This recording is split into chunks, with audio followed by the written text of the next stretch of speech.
On this week's episode of The Signal, we welcome back Bucks County's Steve Nolan. Steve spent 30 years in the military and 25 years as a mental health professional. He's the author of the 2020 book, American Carnage, An Officer's Duty to Warn. And today, Steve is here to warn us about the MAGA-fication of the U.S. military and how Pete Hegseth is running Trump's Department of War.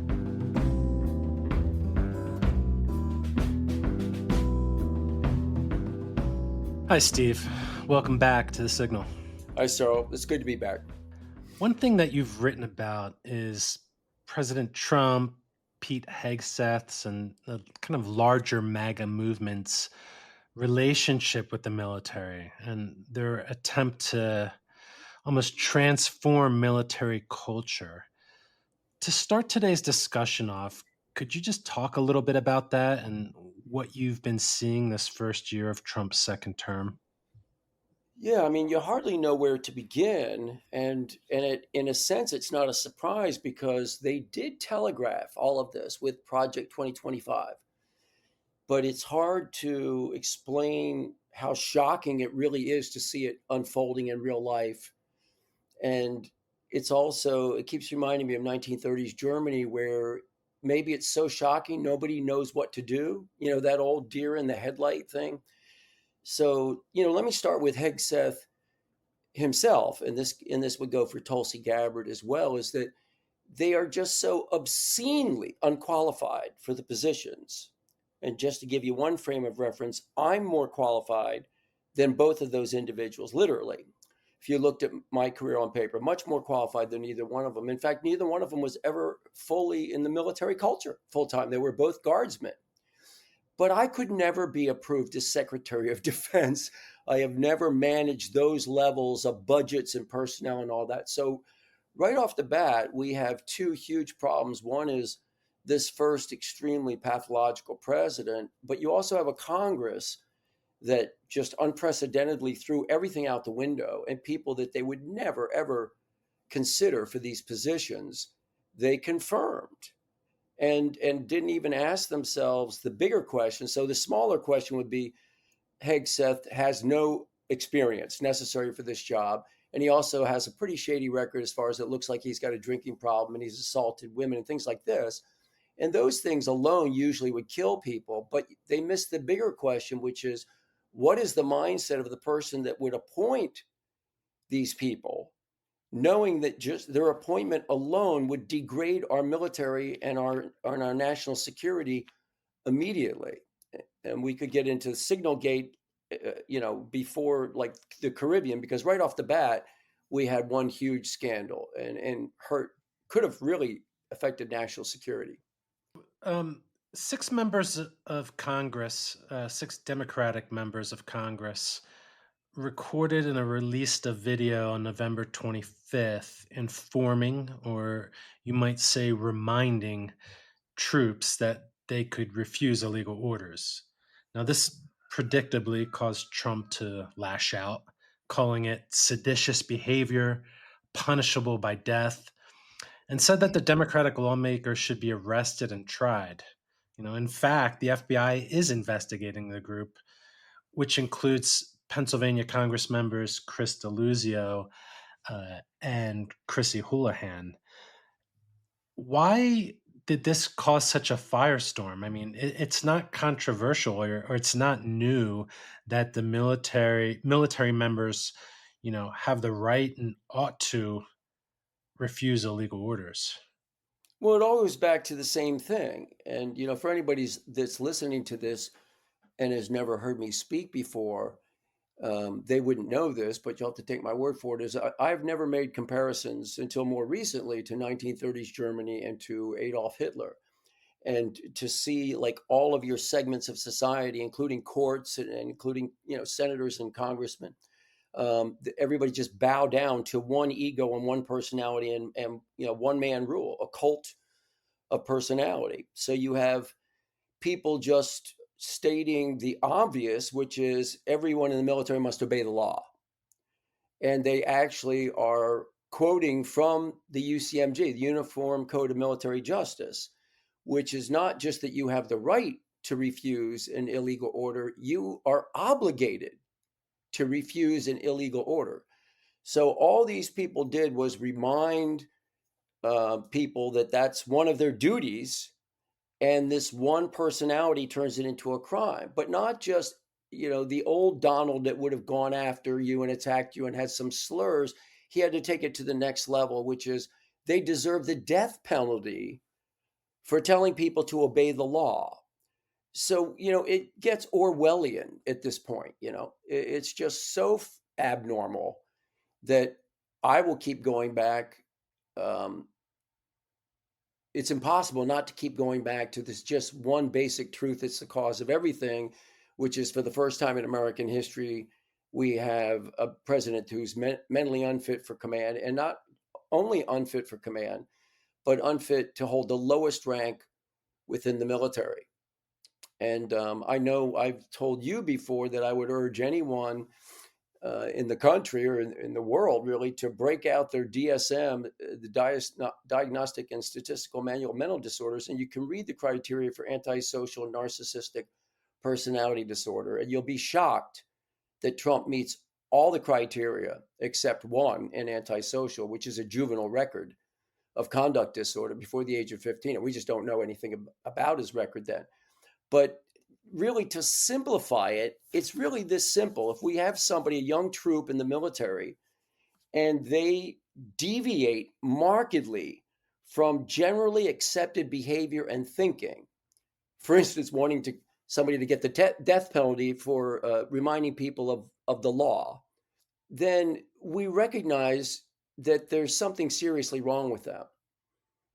And in Trump's case, two that would have just eliminated, and there's a whole sling of it. I just don't want to take up too much time, but two which would have been an automatic discharge from the military for an 18, 19, 20-year-old, was Trump's public statement that sexual assault is due to putting men and women together. And then the other one, you couldn't have anybody in the military who actually believes that. And the more important one, perhaps, and that relates to what we're going through now in the Caribbean, is that the Geneva Convention ties the hands of our military. Trump said that in a forum, in a commander-in-chief forum. And so, of course, it doesn't. You must obey the Geneva Conventions, or you're kicked out or not even allowed in the first place. So when you have a young person say these things, and then you challenge them on that, and then they still won't budge on their beliefs, you're in this, what we call character disorder or personality disorder, because they can't change their belief system. They refuse to, or they really are unable to. Now, we've never had anybody that I know of in any serious area of responsibility, possibly McCarthy back in the 50s. He was pretty crazy, but I'm not going to try to diagnose somebody that far back. I've never seen this in my adult lifetime, except with O.J. Simpson. The only two public figures that I've ever seen that were clearly personality or character disorder were O.J. Simpson and Donald Trump, who both were tried and acquitted. But with this diagnosis, since the leopard can't change their spot, in other words, it's incurable, it's a permanent condition. O.J., after being acquitted of murder, went to prison for kidnapping because he can't change his deviant thinking. And Trump was acquitted twice. They had the opportunity to get rid of this, someone who's a sex offender and a felon and on, and now is calling for members of Congress, but they haven't taken the opportunity. And so we still have the same cause of every one of these crazy things. Are you worried about the MAGA cult of personality infiltrating military culture? Especially as we see Donald Trump deploy the military on American streets against U.S. citizens. Does it worry you that maybe some of these, soldiers on the ground might not disobey an illegal order, or might not care to? I am now. I remember years ago you asked me this question, and I said I was not worried because I knew we had a firewall. We had General Mattis and General Milley and General Kelly and Pete Hegseth. I mean, not Pete Hegseth. Our former defense secretary. My mind went blank. We had really moral great military leaders, most of them combat veterans, and they were not going to allow Trump to do this. Well, he got rid of them all, just like Project 2025 said, decapitate the military.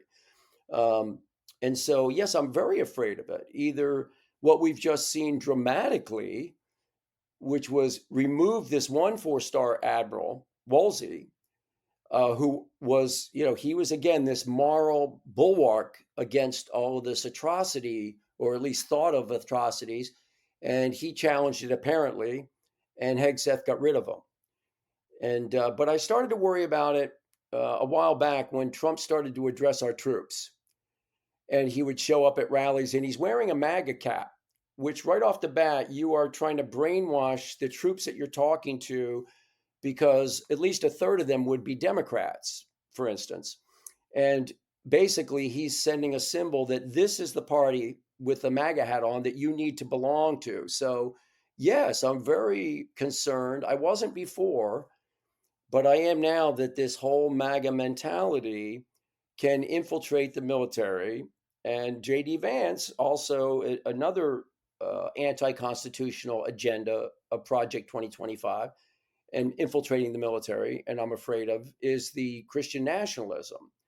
And so when Vance addressed the troops, he also was pushing this Christian agenda, completely ignoring and insulting anyone in the audience who might be Jewish or atheist or anything but that agenda. And so they're not so much infiltrating yet. We don't know the level of infiltration, but they are influencing, and they are saying this is what you should believe. So in that sense, again, to go back to Nazi Germany, there's a state, or let's say the Soviet Union, there's the state position, and you must hold the view of the state. But we don't have any allegiance to a state. We only have an allegiance to a constitution. And so again, right back to the beginning of your question, not only am I concerned for the first time, but obviously those six members of Congress who addressed the troops in that video you were talking about before they got threatened, they were concerned about this, and they were trying to do their duty to, let's not have any more mission creep. Just remember, people, we all only have one oath: to the Constitution of the United States, not to an individual, not to a general, not to an admiral, not to the leader of the Department of Defense, only to the Constitution. So it was a good reminder, because I'm sure they saw all of this mission creep that was going on with trying to brainwash the troops into a cult of personality, versus we should be a cult of the U.S. Constitution. What's the worst case scenario if they're successful in this MAGA-fication of the military, and this kind of pushing this kind of Christian nationalist culture within it as well? What could we see in 3 years from now, at the end of Trump's second term? Well, again, I hate to be redundant, but the worst case scenario is 1930s Germany or the Soviet Union, and it is taking place in front of our eyes. We've never had a president of the United States who was interested in controlling the media and telling universities or schools what they should teach or what books should be in libraries. Book banning, they had book burning in Germany, and of course in the Soviet Union you just had the official state media, and that's it. And to this day, that's what they still have. And Vladimir Putin will dictate what's legal and what's allowed for every single citizen of that country. And that is where we are heading, because you've seen with Donald, he wants his finger in everything. And then, of course, with the Nazi regime and with the Russian regime, you've got state propaganda. Well, we're not quite there yet, but here again, you see the mission creep. You see all of the media moguls and giants invited to the inauguration or invited to the White House more recently, and they all suck up to the leader, but they control the media that we all absorb. Maybe a blatant example is you've got the richest man in the world, Elon Musk, who gives 290, at least 290, might have been 300 million to the Trump reelection campaign. And then the quid pro quo is the biggest contributor is suddenly made into a branch of government that never existed. Elon gets to be Doge. So he bought his way into our government with a $290 million bribe. Now, what concerns me more than Elon is Vladimir Putin. How much money has Vladimir Putin siphoned to Trump? Now, I don't talk about things I can't prove, but at least the Mueller investigation proved one uh, business arrangement where Trump sold a mansion in Florida to a Russian oligarch for $54 million more than he bought it for. So there's a $54 million prize in your pocket. But since the Trump organization, the Trump family, and Trump himself had decades of contact with the Russians, all outlined in all three investigations in quite amazing detail. And his son, I forget which son now, whether it was, I think it was Donald Jr., in a public forum said a lot of our money comes from Russia. And so, and all people forget these things. All of Donald Trump's main men, all the president's men, if you will, his greatest advisors, Manafort and Flynn and Cohen, and his lawyer and his advisors and his friends like Stone, they were all found guilty in an American court of law for obstructing the investigation of Russian cyber warfare against America. They were found guilty of other things, like with Manafort, there was money laundering, and there were multiple offenses. But the one thing they all had in common is they all obstructed the Russian investigation, and that's key. And even now, I know this is a long answer, but Jared Kushner didn't get a security. The FBI couldn't pass a security background check to get a clearance when Trump went to make him and his daughter part of our government in the first thing. So, but the president can override that. We never found out what is in Jared's background would keep him from having a clearance. Well, he went from not having a clearance to be one of our chief negotiators with the highest clearance of all, because the president, his father-in-law, could give him that. But who's sitting in Moscow right now negotiating a peace deal with Putin is Jared Kushner. And we do know that he's made at least $2 billion from the Saudis. So you're basically looking at a crime family. And I don't say that as a slur. I mean, Trump is a sex offender. That's been proven in a court of law. And he's a 34 count felon. And there's fraud. And that's fraud for his business. And he already lost a fraud case for his university and his charity. So it's a lifetime of fraud. And that's who's leading the country. And I hope you can see, I hope I'm not being too vague, how all of this dovetails. No, they're not separate issues. And my number one concern is Ukraine and NATO and that war, and how there's two obvious cover-ups going on. One is a sex scandal called the Epstein, affair, but the other one is more important. No offense to those women, they need justice. Any of those girls that were trafficked and raped, the same thing is going on, and we're all being hoodwinked with poor President Zelensky and Ukraine. And you had Americans and Russians just come up with a 28-point peace deal that Ukraine wasn't even part of. Now they're trying to tweak it, but we can't lose focus of who are the operators, who's functioning in place of our Department of State. Going back to illegal orders, they're now members of Congress, and the media is doing a pretty good job scrutinizing this, looking into whether Trump and the Pentagon's lethal strikes on fishing boats in the Caribbean that the administration claims are smuggling drugs, whether these constitute war crimes and are essentially extrajudicial killings. Especially in one instance where after an initial strike blew up a boat, a second one was ordered after two survivors were identified. What kind of impact do these events have on the military as a whole, where you're seeing, the Trump administration kind of thumb its nose at the rules of war, essentially just murdering people, blowing up fishing boats off the Venezuelan coast in the Caribbean? It has the potential for tremendous impact, and that's why it's important that every single military member who can stands up now and speaks out. And we have seen people of rank, we had our members of Congress that you already mentioned that were all threatened by the president. But you've had a lot of retired military generals and admirals making comments in the last few days because you don't want this to become the new rules of engagement. And then, like My Lai massacre or Abu Ghraib or any number of war atrocities that there's the actual criminal prosecution of the ones who carried it out, but there's a moral injury to all the others who were involved in it in any way at all. Again, with Donald Trump, there is an absolutely consistent pattern going back. I told you early when he was just a candidate, where he said the Geneva Conventions ties our hands. When he was actually president, he pardoned a war criminal, a SEAL Navy Gallagher was his last name.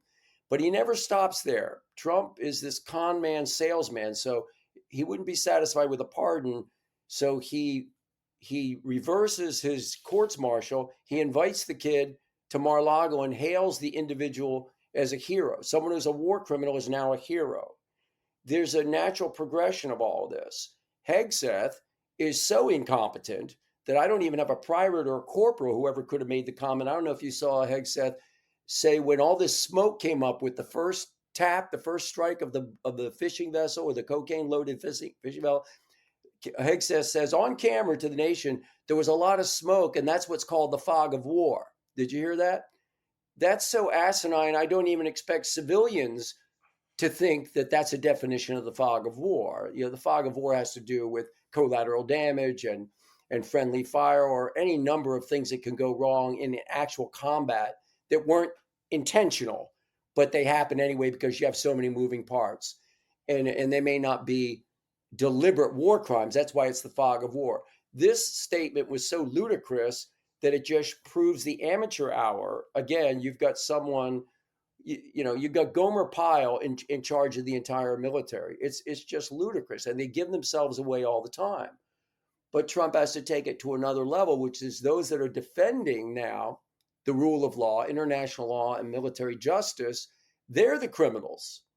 They need to be prosecuted, and not just they need the death penalty. You see, it's an absurd level that we're dealing with.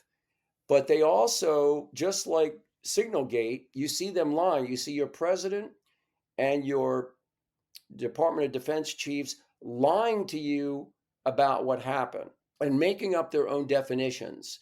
Like these people in a little boat, like you're saying, a little speedboat that's, whatever it is, 1,300 miles away from America, they're suddenly in combat. They're suddenly a threat. They have to be eliminated. It's nonsense.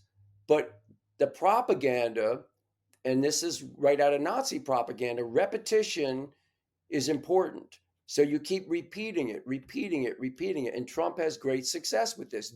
There's no deep state, but he repeats deep state. He lost an election, but he says to this day, he won that election from Biden. Keep repeating it, and the mindless will follow. And so that's part of the thing. Now they've got this repetition. You've heard all these sound bites about the drug cartels, and they're somehow enemy combatants. They're making it up as they go along to cover up what looks like murder on the high seas. You had mentioned Abu Ghraib, which brings us back to the George W. Bush administration. For me, I mean, there's a perfect example of like what we're seeing now isn't necessarily new. Like, for example, John Yoo, Bush's former Justice Department lawyer, who was the author of the torture memos, he argued that the Geneva Conventions didn't apply to their global war on terror. Former Attorney General Alberto Gonzalez called the Geneva Conventions quaint and that they shouldn't apply. I mean, doesn't the fact that this happened before and the perpetrators of those war crimes were never held accountable, didn't that pave the way for Trump to just do the same thing? Yes and no. There's nothing wrong with And in fact, it's one of the great virtues of democracy to find our sins and find the things that we do and expose them. It's another thing where they've called that, they've given that a label now. It's called woke. So if you or I want to find out something in much more detail about what really happened to the Indians when the Pilgrims came, right? Whatever happened to the Sioux or the Cherokee, or we want to find out more about slavery in detail and how bad were the brutal conditions, et cetera, et cetera. That's called being woke. No, it's the best part of what we are, is it's evolving. And the same with the military. You know, many a thing has been written about Hiroshima and Nagasaki. This great debate: was it necessary, or is that a grand war crime? And on and on and on. In my career, what I witnessed personally was never anything deliberate. There's always inadvertent killings where innocents get killed, but in my experience, it was always bad intelligence. However, Abu Ghraib and My Lai. Well, My Lai is a little different because that was a rogue. That was a rogue incident where you had some really bad dudes that were just into murder, but there was also the helicopter that landed to stop it. You know, so that was a good juxtaposition of moral and immoral duty. I mean, moral duty overriding immoral crimes. But but to get back to what you were saying, to me, a good example, I think, of what you were hinting at was waterboarding, which to me was torture, clearly torture. And I was a military mental health professional and clinical social worker, and we were asked to be part of it. They wanted mental health professionals to supervise that. And the social workers and the MDs, the psychiatrists, refused. And it was all psychologists who agreed to be part of that. But as I said in my retirement speech, if you're the type of person that can slowly fill someone's lungs up with water, you're the type of person that could take somebody on a Bataan death march. And my parents already fought that war. So no, that is not who we are. And this is what's going on now, is that, well, that's what we're going to become then. Then there's no difference between you and a Nazi. There's no difference between you and the enemy if your behavior is the same as the enemy. And these rules of engagement are pretty clear. You know, you can't shoot a prisoner. If they're surrendering, the battle's over. They're no longer a threat. They're trying to create fiction around this, where these guys that are out in the middle of the sea clinging to, I don't even know what it was, boat debris or floating bags of cocaine or something, that somehow they were going to reconstitute their boat or be a threat to the United States. It's so absurd that it just challenges your intelligence, and whoever's trying to make the argument is just making you an idiot if you accept it. But they're doing that. Senator Tom Cotton just was towing the line completely. I just heard him this morning. You can't allow war criminal thinking to take over. And that's what Hegseth is. He gave it away in that speech that he and Trump did to our top military brass, saying all kinds of things like that, where there's there's a new sheriff in town, there's going to be new rules, and we're not going to have any of this woke sissy stuff. These are just profoundly incompetent people who should have been put out of the military. And in my opinion, they would have been if they weren't reservists or guards people working part-time. So Hegseth did deploy, but that wasn't his full-time job. Well, Trump even mentioned in that speech to the military that you brought up, he evoked the term "the enemy within," and that this was something that the military was going to eventually, potentially, have to fight, and that these cities should be training grounds to kind of root out this so-called enemy, which really means anyone that disagrees with Trump or the MAGA agenda. Yeah, and again, I hate to make this sound simplistic, but it is this simple, but it's so simple our nation can't grasp it. And this is what I mean. I'm going to go back to this, and I apologize for repeating myself. If we had an 18, 19, 20-year-old kid just joined the military, and he starts saying, you know, I think really Democrats are the enemy within. Now, he's going to get beaten up because some of the soldiers are going to be Democrats. But if he said, I think we should shoot people in the legs, I think we should use American cities as training grounds for the military. This was part of Trump's speech to these generals and admirals, that we should use American cities as training ground for military training. Again, it's not a little bit off, it's absurd. And what I say we need to think simplistically is think of an 18, 19, 20-year-old suggesting these things. We're kicking them out of the military, shooting people, protesters exercising the First Amendment right of free speech. We should use cities, protests, Americans protesting as training grounds for our military. It just goes on and on and on. Some of our greatest American heroes, like Mark Kelly, Senator Kelly, should be executed for reminding troops to obey the military law. That one's so absurd that they were quoting from the UCMJ, and Hegseth has been ordered by Trump to prosecute them under the UCMJ that they were quoting in their video. You realize that, right? And so it's it would all be almost comical. I guess this is why late night comics can make fun of this stuff, because it's so absurd it makes good humor. But then Trump went after the comics as well. See, he wants it all. He wants the media, he wants comedy, he wants, it doesn't matter. You cannot speak out against the supreme leader or you're breaking the law. Well, no, the law, we are a country of laws, not men, I think our founding fathers said. But again, that's because Trump is something that's never happened before. He is this character disorder that would never pass muster at a lower rank with all these deviant ideas that just go against what society thinks, whether it's against minorities, women, or now they're actually attacking military law.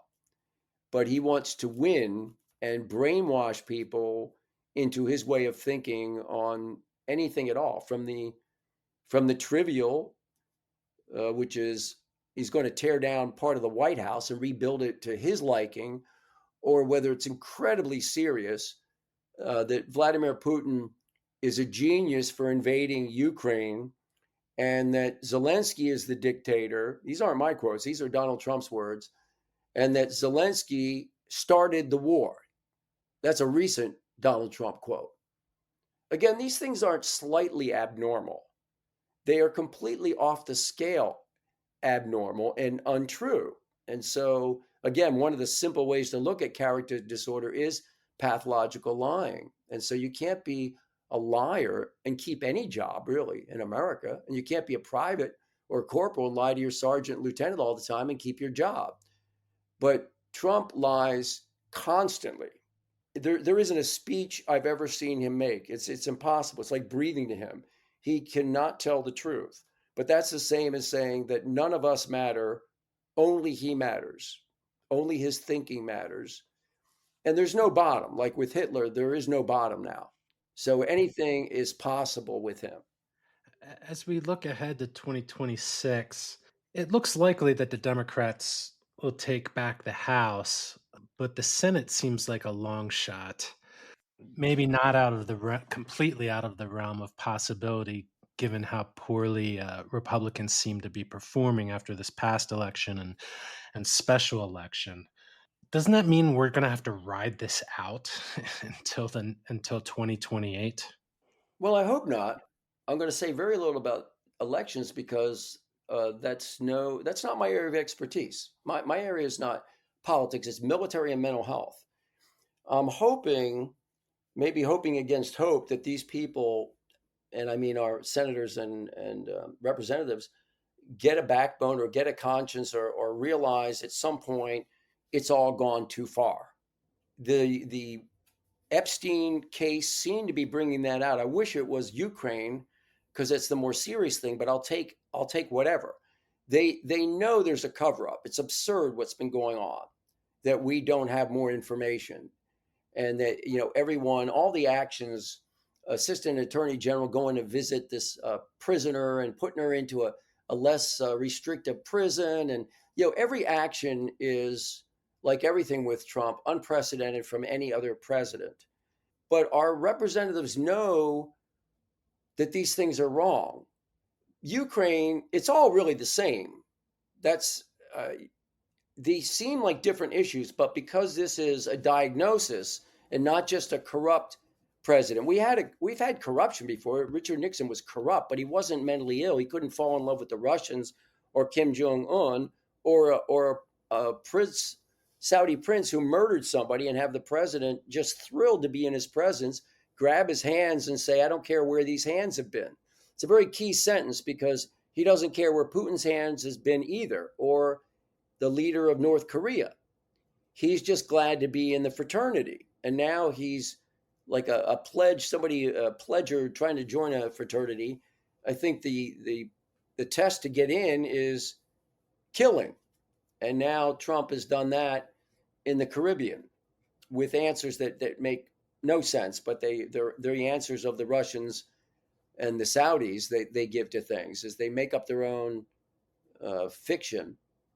But to get back to, I hope we don't have to wait for an election, that they can see when things happen, like you've got Trump telling Zelensky, an ally, a Democratic ally, at war with an enemy who invaded his country, is killing tens and thousands of his people, at least 46,000 civilians, and Trump goes off on him and says, "You don't have the cards."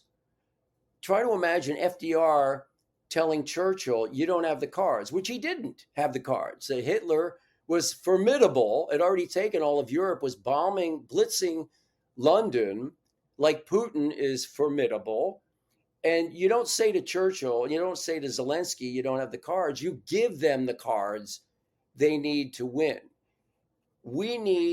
I'm always lobbying Congress because we need Congress, not the base, not the voter that doesn't follow and read up on a lot of stuff. We need our elected officials to finally get what this is all about, which is an extreme pathology that's never happened before. And Trump acts like a king. He does little AI generated things of him as the king, bombing his own people with feces, etc.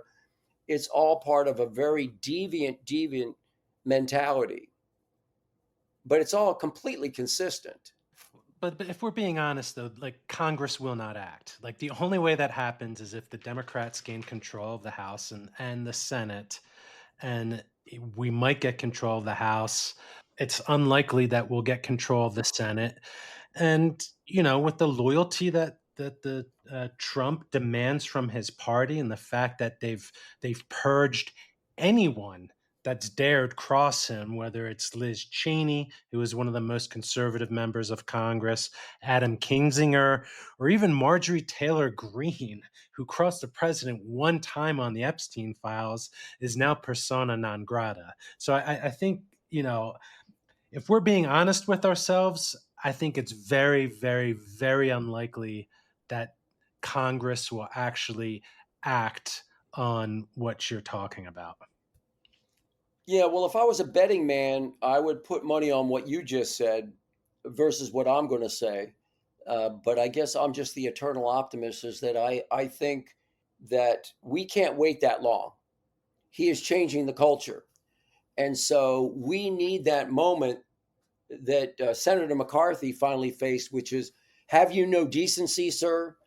That there's finally a tipping point where there's enough Liz Cheney's and Adam Kinzinger's and Marjorie Taylor Greene's that there's finally enough people going down that the ones who, I agree with you, it's unlikely after they've shown this much cowardice for this long, and really it's beyond cowardice, it's treason, because Trump tried to violently overthrow the government of the United States, and they acquitted him of that. So yes, I agree with you, it's unlikely, but I just feel that there is a possibility, and these extrajudicial killings are piling on. Epstein doesn't seem to be going away. And again, it's like Watergate. It's not even the trafficking. It's not even the crime. It's the cover-up. And there's such an obvious cover-up going on with the Epstein files. More importantly, there's a cover-up with Russia and Ukraine. And the farce of the Alaska thing, that Lavrov showed up with a USSR sweatshirt on in Alaska. at the Wow. airport. Did not know that. It's all in your face. They don't even hide anything. Now that's classic with personality disorder, character disorder, is that they frequently give themselves away because there is no conscience, so they do inadvertent confessions to their crimes because they don't see anything wrong with it in the first place. They don't intend to confess, but they end up confessing. Like Trump losing his rape case. How the hell did he lose a rape case to a woman that happened decades before? There was no physical evidence and no eyewitnesses. It was his deposition. And in his deposition, imagine being deposed for a rape case. And in your deposition, you repeat the same things you did in the Access Hollywood tape. And you tell the lawyer deposing you that if you're a star, you can get away with these things. And to quote Trump, that's pretty much the way it's been for about 1,000,000 years, fortunately or unfortunately. Imagine saying that when you're being tried for sexual assault, but he can't hide who he is. And so either it's nasty, like he just said, Somalians have to be deported and then they're garbage. He just calls people garbage. There's no filter. But getting back to your question, at what point do our elected representatives who are not mentally ill finally say enough is enough?